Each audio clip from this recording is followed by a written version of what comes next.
গেছে, কিন্তু ও 7 হয়ে গেছে। আজ 25 দিন পূর্ণ হলো আমাদের ছবিটার। আমার তো খুবই ভালো লাগছে। আজকে আমরা নন্দনে হল ভিজিটে গেছিলাম, খুব ভালো রিভিউস পেয়েছি, আর মাঝে মাঝেই পাচ্ছি ভালো রিভিউস। আমি চাই এই ছবিটা 25 দিন কেন, আরও অনেক দিন চলুক। বন্ধুবান্ধবরা কি বলছে?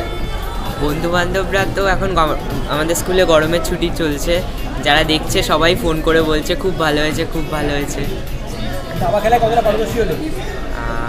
দাবা খেলায় হয়েছি, আগের থেকে অনেকটাই বেশি হয়েছি। আর ছোট ক্ষুদ্র শিল্পী কি বলবে, কেমন লাগছে বলো? ভালো লাগছে। আর এই জামা ভালো লাগছে। স্কুলের বন্ধুরা কিছু বলছে? হ্যাঁ, কি বলছে? বলছে যে ভালো হয়েছে। আর তোমাকে এরকম বড় পর্দায় দেখে, টিভিতে দেখে কেমন কেমন লাগছে বলছে? ভালো।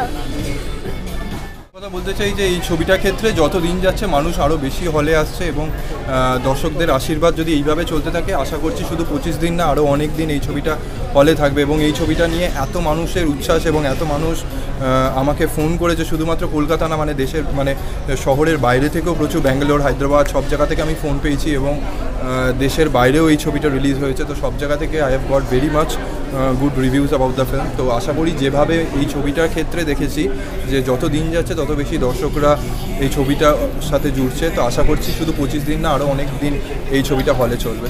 ক্ষুদ্র শিল্পীকে কি নিয়ে কি বলবে? একজন তো গজা বলেছিল না? গজকে কি বলে? গজকে কি গজা বলে এখনো? না, গজি বলে। তো এটাকে দেখে আপনারা বুঝতে পারছেন কতটা কঠিন ছিল ছবিটা শ্যুট করা। কিন্তু এই ছেলেটাকে ছবিটা দেখার পর আপনারা বলবেন কি ভালো অভিনয় একটা 5 বছরের বাচ্চা করতে পারে। এখন ওর বয়স 6 হয়ে গেছে, কিন্তু ও 7 হয়ে গেছে। তো 7 হয়ে গেছে, কিন্তু ও যখন শুটিং চলছিল তখন অ্যাকচুয়ালি 5-5.5 বছর বয়স ছিল।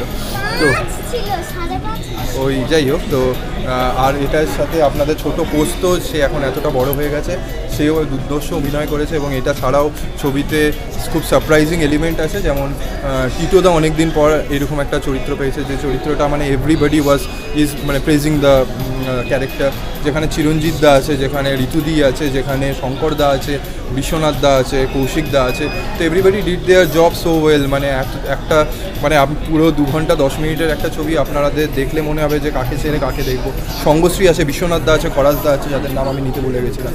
তো এই ছবিটা একটা দেখার মতো ছবি। তো এইটুকু আমি বলতে পারি, একটা নিপাট বাঙালি ঘরানার ছবি, যে যারা এখনও ছবিটা দেখেননি তারা প্লিজ হলে গিয়ে তাড়াতাড়ি ছবিটা দেখুন। এইটুকু বলতে পারি, আপনারা নিরাশ হবে না। আর আপনারা যদি এই ছবিটাকে সাপোর্ট করেন, তাহলে এরকম আরও অনেক আনইউজুয়াল গল্প আপনাদের সামনে নিয়ে আসতে পারবো। ধন্যবাদ।